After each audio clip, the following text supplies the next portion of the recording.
Il Veneto riparte dalla zona gialla, ma è già davanti a un bivio. Uscire in modo definitivo dall'incubo o ripiombare nell'emergenza.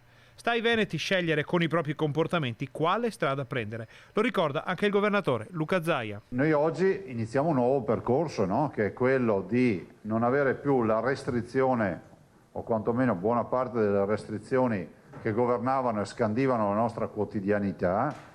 Non puoi uscire dal confine comunale, puoi andare a fare attività sportiva da solo, mascherina, non mascherina, tutte queste storie qua. E si passa ovviamente alle responsabilità individuali, no?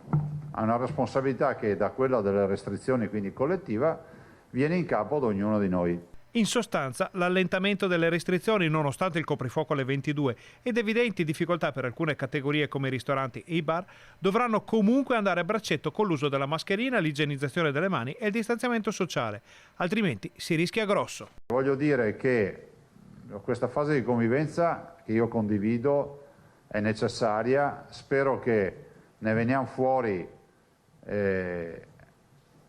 imboccando la strada giusta, no? Perché voi capite che davanti abbiamo un bivio, no?